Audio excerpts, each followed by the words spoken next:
आप सभी, मैं दिग्विजय फिर से स्वागत करता हूं आपका स्कोर हाई क्लासेस के यूट्यूब चैनल पर। आज हम क्लास 10 मैथमेटिक्स में आप लोगों के लिए बहुत ही इंपॉर्टेंट न्यू ब्रांड चैप्टर लेकर के आ गए हैं जिसका नाम है सर्कल्स। और सर्कल्स से हम यहां से आज दो थ्योरम सीखेंगे। एक थ्योरम बहुत इंपॉर्टेंट है और जो दूसरी नंबर की थ्योरम है उसके अंदर ही तीसरी थ्योरम आपको सिखा दूंगा। वो वाइस वर्सा में चलती है, मतलब अगर ऐसा है तो ऐसा होगा और वैसा है तो ऐसा होगा, ये मैं समझाऊंगा। एक ऐसा है तो कैसा होगा, ध्यान से देखिए। सबसे पहले हम इंपॉर्टेंट थ्योरम पढ़ने जा रहे हैं फर्स्ट। अब ये जो थ्योरम है ये आप लोगों के हर साल पेपर के अंदर कहीं ना कहीं इस पे क्वेश्चन या फिर इस पे फॉर्म्ड थ्योरम या कोई भी टाइप का न्यूमेरिकल या कोई भी टाइप की मैं कहूं वैल्यू बेस्ड क्वेश्चन भी इसमें पूछा जाता है और डायरेक्टली आपसे थ्योरम भी पूछी जाती है। थ्योरम क्या कहना चाहती है इस बात को समझने की पहले कोशिश करते हैं। थ्योरम कह रही है length of both tangents drawn from an external point are equal. देखो भैया ये बोल रहा है कि सर्कल के बाहर आउटसाइड पॉइंट से, सर्कल के किसी भी आउटसाइड पॉइंट से जो दो टेंजेंट बनाई गई हैं या बनाई जाती हैं उन दोनों की लेंथ इक्वल होती है। आपको ये कंफर्म होना चाहिए पहले कि एक जो एक्सटर्नल पॉइंट है, सर्कल के जो बाहर एक्सटर्नल पॉइंट है उससे जो टेंजेंट्स बनाई जाएंगी वो केवल दो ही बनाई जाएंगी, क्लियर है। लेकिन एक सर्कल के ऊपर इनफाइनाइट टेंजेंट्स बनाई जा सकती है। मैं ये नहीं कह रहा हूं कि सर्कल पे इनफाइनाइट टेंजेंट्स नहीं बनाई जा सकती हैं। सर्कल पे तो इनफाइनाइट टेंजेंट्स आप बना सकते हो। टेंजेंट का मतलब होता है सर्कल के सर्कमफ्रेंस को एक पॉइंट पे टच करके निकलने वाली लाइन सेगमेंट या लाइन को क्या कहा जाता है बच्चों, टेंजेंट कहा जाता है। लेकिन बाहर जो एक्सटर्नल पॉइंट है, जो एक पॉइंट बाहर बैठा है, उस पॉइंट से कितनी टेंजेंट्स खींची जा सकती है, कितनी टेंजेंट्स बनाई जा सकती हैं, केवल दो, और दोनों की लेंथ इक्वल होती है। यही बात हमें क्या करनी है, यहां से प्रूव करनी है। तो हमने ये बना दी पहली टेंजेंट और ये हमने बना दी दूसरी टेंजेंट, क्लियर है। ये हमने बाहर ले लिया पॉइंट ए, यहां हमने पॉइंट ले लिया है ए और यहां ले लिया है हमने बी। अभी दोनों की दोनों टेंजेंट हमें इक्वल प्रूव करनी है। तो हमारे पास यहां से गिवन में क्या इंफॉर्मेशन है, ध्यान से देखेंगे आप। गिवन में क्या इंफॉर्मेशन है, गिवन में केवल हमें इंफॉर्मेशन ये है कि PA and PB are two tangents, PA and PB are two tangents. ये केवल दो टेंजेंट हमें गिवन है, केवल ये दो हमें गिवन है, ठीक है। अच्छा, इसमें हमें कंस्ट्रक्शन क्या करना होगा बच्चों, देखो थोड़ा बहुत तो कंस्ट्रक्शन इसमें करना ही होगा। थोड़ा बहुत इसमें कंस्ट्रक्शन तो हमें करना होगा जिससे हम इसको प्रूव कर सकें। तो कंस्ट्रक्शन कुछ भी नहीं है। देखो इसका सेंटर तो आप लोगों को गिवन होगा ही, और आप जानते हैं कि जब भी सेंटर से, आप जानते हैं कि जब भी सेंटर से यहां से कोई भी पॉइंट ऑफ कांटेक्ट को ज्वाइन करेगा तो दी शॉर्टेस्ट पाथ होगा, और दी शॉर्टेस्ट पाथ ऑलवेज क्या होता है, परपेंडिकुलर। तो OA परपेंडिकुलर रहेगा PA पे, और यहां से जो भी ये बनाएंगे OB, ये भी क्या रहेगा, परपेंडिकुलर। और आपको O से P को क्या कर देना है, ज्वाइन। तो कंस्ट्रक्शन में क्या किया गया है, कंस्ट्रक्शन में किया गया है ज्वाइन, किस किस को, ज्वाइन O to A, जहां पे OA परपेंडिकुलर होगा PA के, एंड O to B जहां पे OB परपेंडिकुलर होगा किसके, PB के, and join O to P। Join कीजिए O को भी P से ज्वाइन कीजिए, O को A से ज्वाइन कीजिए, O को B से ज्वाइन कीजिए। अगर OA ज्वाइन किया जाएगा तो OA जो होगा वो PA पे क्या होगा, परपेंडिकुलर, और O से B को ज्वाइन किया जाएगा तो जो PB होगा उस पे ये OB क्या होगा, परपेंडिकुलर। मतलब 90 डिग्री का एंगल यहां से बनेगा, ठीक है। ये दो टेंजेंट्स हैं, लिख देते हैं इसको अच्छे से, ठीक। अब बात करते हैं इसके प्रूफ की, अब बात करते हैं इसके प्रूफ की। देखो भैया बहुत आसान प्रूफ है, सबसे आसान प्रूफ है इसी का ही। आप तो मुझे बताओ कि ये ट्रायंगल 1 और ट्रायंगल 2 को अगर आप किसी भी रूल से, किसी भी नियम कायदे से अगर आप इन दोनों को कॉन्ग्रुएंट प्रूव करने में सफल हो जाते हैं, दोनों को कॉन्ग्रुएंट प्रूव करने में अगर सफल हो जाते हैं तो ऑटोमेटिकली PA PB के इक्वल हो जाएगा। अगर आप यहां से PA PB को इक्वल करना चाहते हैं तो इन दोनों ट्रायंगल को कोई रूल लगा करके क्या कर दीजिए, कॉन्ग्रुएंट कर दीजिए। और कॉन्ग्रुएंट ट्रायंगल के कॉरेस्पॉन्डिंग साइड्स हमेशा क्या होती हैं, इक्वल होती हैं, ठीक है। तो आप ध्यान से देखिए कि यहां से कैसे हो मामला, कैसे बैठे। तो एक काम करते हैं, ट्रायंगल हम OAP में और OBP में कुछ लिखते हैं। तो हम लिखते हैं in triangle OAP, in triangle OAP and triangle OBP। हम OAP और OBP में यहां पे लगाने जा रहे हैं RHS रूल।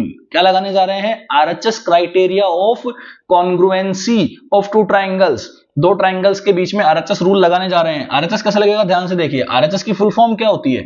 आरएचएस की फुल फॉर्म आपके होती है यहां से राइट एंगल हाइपो साइड। क्या होती है? एक राइट एंगल होना चाहिए, दोनों ट्राइंगल के अंदर एक एक राइट एंगल होना चाहिए, दोनों ट्राइंगल की इसकी हाइपो इसकी हाइपो दोनों की हाइपो सेम होनी चाहिए और इसकी एक साइड के इक्वल होनी चाहिए। अगर ऐसा है तो आरएचएस लग जाएगा, अगर ऐसा नहीं है तो आरएचएस लगना पॉसिबल नहीं है। तो यहां से आरएचएस लग जाएगा तो आर लगेगा तो राइट एंगल, तो ओए क्या हो जाएगा? पीबी के परपेंडिकुलर है, इसका मतलब ओएपी क्या होगा? यहां से एंगल ओएपी क्या होगा बच्चों? ओएपी होगा यहां से किसके इक्वल? ओबीपी के। किसके इक्वल होगा? ओबीपी के 90 होगा, 90 होगा ईच। क्लियर है? पहली बात समझ में आई। आर लिख दिया, अब एच लिखना है। देखो भैया 90 के सामने ओपी है, 90 के सामने ओपी, क्योंकि 90 के सामने हाइपो होती है तो पहले वाले ट्राइंगल के अंदर 90 के सामने ओपी होगी हाइपो और दूसरे वाले ट्राइंगल में बी के सामने ओपी होगी हाइपो। तो दोनों के दोनों क्या होंगे? ओपी ओपी इक्वल होगी। क्या होगी? OP OP equal. ये क्या है? कॉमन लेंथ है, ये क्या है? कॉमन साइड है। क्लियर है? तो आर मिल गया, एच मिल गया, एस। अब देखो भैया ओए ओबी के इक्वल नहीं होगा क्या? ओए ओबी के इक्वल नहीं होगा, ये क्या हो जाएगी? Radius of circle. सर्कल की रेडियस है, सर्कल की ये रेडियस है। ओए इक्वल ओबी होगा, सर्कल की क्या है? रेडियस है। तो यहां पे by using RHS rule of congruency, RHS rule of congruency, triangle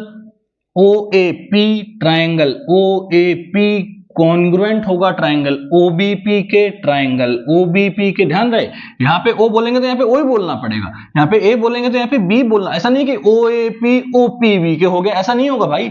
ओएपी ओबीपी। Clear है? एंड बाय सीपीसीटी सीपीसीटी से पीए किसके इक्वल हो जाएगा भाई? पीबी के इक्वल हो जाएगा। यही बात हमें क्या करनी थी? प्रूव करनी थी और हम ये प्रूव कर चुके हैं। होप सो आप लोगों को ये आसान सा टॉपिक, आसान सा एक इंपॉर्टेंट सा कंसेप्ट आप लोगों को ये समझ में आ गया होगा। अब हम बात करते हैं थ्योरम नंबर 2 की और साथ में ही बात करेंगे थ्योरम नंबर 3 की। थ्योरम नंबर 2 को पढ़ते हैं। लिखा हुआ है perpendicular drawn from centre of from centre of circle at any code of the circle. क्या बोल रहा है ये बोल रहा है कि अगर कोई भी सर्कल के सेंटर से, कोई भी सर्कल के सेंटर से किसी कोड पे, सर्कल के सेंटर से किसी कोड पे अगर परपेंडिकुलर ड्रॉ किया जाएगा, अगर परपेंडिकुलर ड्रॉ किया जाएगा तो यहां से जो परपेंडिकुलर होगा वो परपेंडिकुलर ही नहीं बाइसेक्टर भी होगा। किसका? कोड का। मतलब कोड को दो बराबर भागों में भी बांटेगा। मतलब यहां से एक परपेंडिकुलर ड्रॉ करने के लिए हमें यहां से इंस्ट्रक्शन मिलते हैं और हम यहां से एक परपेंडिकुलर पॉइंट मान लेते हैं m। क्लियर है? तो आप क्या यहां से गिवन की इंफॉर्मेशन लिख सकते हैं? जी बिल्कुल गिवन की इंफॉर्मेशन लिखी जा सकती है। गिवन क्या है कि OM परपेंडिकुलर है AB के। गिवन क्या है? OM परपेंडिकुलर है AB के और AB क्या है? कोड है। AB is a code, AB एक कोड है। यहां तक भी समझ में आ गया। और तो कुछ गिवन नहीं है? नहीं है, बिल्कुल नहीं है। प्रूव क्या करना है? प्रूव करना है कि ये परपेंडिकुलर तो है ही है। परपेंडिकुलर तो इधर से भी होगा तो इधर से भी होगा, वो तो समझदार हो आप लोग। इधर से होगा तो इधर से भी होगा। 9th क्लास का लाइंस एंड एंगल्स पूरा कितना होता है? 180 लीनियर पेयर 90 इक्वल होगा। AM इक्वल BM चाहता है, मतलब हमसे ये प्रूव क्या करवाना चाहता है? हमसे ये प्रूव करवाना चाहता है AM इक्वल BM। क्या चाहता है हमसे? AM इक्वल BM चाहता है। क्लियर है?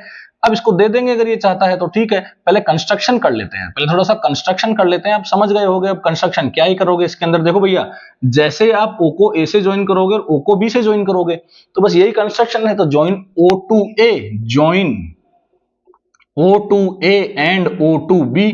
O से A को भी जोड़ दीजिए, O से B को भी जोड़ दीजिए। क्लियर है? अब बात करते हैं इसके प्रूफ की। अब बात करते हैं इसके प्रूफ की। तो प्रूफ के अंदर समझदार हो, ट्राइंगल 1 और ट्राइंगल 2 को क्या करना होगा? कॉन्ग्रुएंट करना होगा। ट्राइंगल 1 और ट्राइंगल 2 को अगर कॉन्ग्रुएंट कर देते हो तो ऑटोमेटिकली AM BM के क्या हो जाएगा? इक्वल हो जाएगा। तो यहां से प्रूव करने के लिए तो ट्राइंगल की बात कर रहे हैं, दो ट्राइंगल को कॉन्ग्रुएंट करना चाहते हैं। दो ट्राइंगल को कॉन्ग्रुएंट कौन से नियम से करोगे? RHS नियम से हो जाएगा। क्यों? क्योंकि लेफ्ट वाले में यहां राइट एंगल है और राइट वाले में भी यहां क्या है? Right angle. अब इसके अंदर जो हाइपो है वो OA है, इसके अंदर जो हाइपो है वो OB है, तो भाई OA तो OB के इक्वल होगी ना, सीधी सी बात है, क्योंकि रेडियस है। और एक साइड चाहिए, एक साइड OM, देखो OM इसमें कॉमन है, इसमें भी OM है, इसमें भी OM है, तो लिख देता हूं, तो लिख देता हूं भैया in triangle OAM and triangle OBM। हम यहाँ पे दो ट्राइंगल के बारे में बात कर रहे हैं, RHS लगा रहे हैं, RHS में पहले R लिखेंगे, फिर H लिखेंगे, फिर S लिखेंगे। ये सीक्वेंस फॉलो करना जरूरी नहीं है, लेकिन समझ में तभी आएगा जब आप सीक्वेंस से लिखेंगे। R लिखना है पहले भाई, H लिखना है, कुछ भी लिख देंगे, कुछ आपको पता नहीं, साइड की जगह एंगल, एंगल की जगह साइड, ठीक है। तो सबसे पहले क्या लिखेंगे, एंगल OMA, क्या लिखेंगे, एंगल OMA किसके इक्वल करेंगे, एंगल OMB के, ये क्या हो जाएगा 90 इंच हो जाएगा, 90 इंच हो जाएगा, ये गिवन है बात, ठीक है।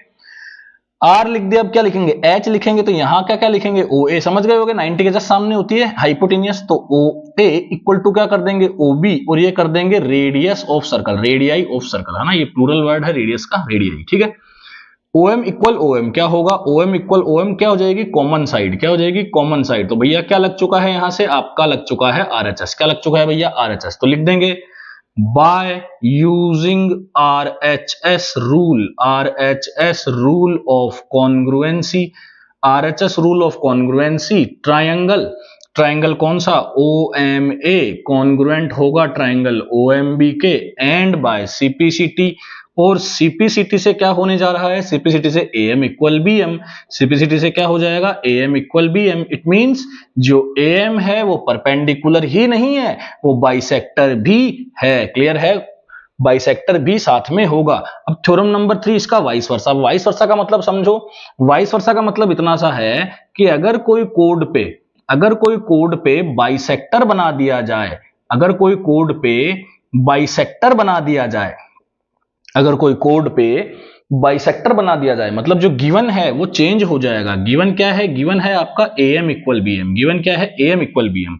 और प्रूव क्या करना है, हमें प्रूव करना है भैया कि यहां से 90 बने, हमें प्रूव क्या करना है कि यहां से क्या बने, 90 बने। तो हम लिख देंगे कि यहां से OM परपेंडिकुलर AB हमें प्रूव करना है। समझ में आ रही होगी बात, ठीक है। तो कंस्ट्रक्शन के अंदर आप समझ ही गए, कंस्ट्रक्शन के अंदर आप समझ गए होगे, लिख लोगे खुद से, OA इक्वल O2A, ज्वाइन क्या किया है, ज्वाइन किया है O2A एंड O2B, यहां हमने ज्वाइन कर दिया। ज्वाइन करने के बाद क्या करेंगे, ज्वाइन करने के बाद आप देखोगे ट्राइंगल 1 और ट्राइंगल 2 आप लोगों को साफ साफ दिख जाएंगे। कौन से रूल से दिख जाएंगे भैया, साफ साफ SSS रूल से। ध्यान से देखो, SSS रूल से दोनों के दोनों ट्राइंगल क्या हो रहे हैं, आपस में कॉन्ग्रुएंट हो रहे हैं। अब कैसे हो रहे हैं, ध्यान से देखो, SSS में लगाओगे तो क्या OMA और OMB में लगाओगे, जी बिल्कुल, किसमें, ट्राइंगल OMA में, एंड ट्राइंगल OMB में, जो भी है लगाओगे तो OM इक्वल OM लिखोगे, जी बिल्कुल OM इक्वल OM लिखना पड़ेगा। कॉमन है कि नहीं है, बिल्कुल है, OM इक्वल OM क्या है भैया, कॉमन है, ठीक है। AM इक्वल BM गिवन है, हम क्यों टेंशन लें, अगले ने दिया है AM इक्वल BM, ये चीज गिवन है, क्लियर है, समझ में आ रहा है आप लोगों को, बहुत बढ़िया।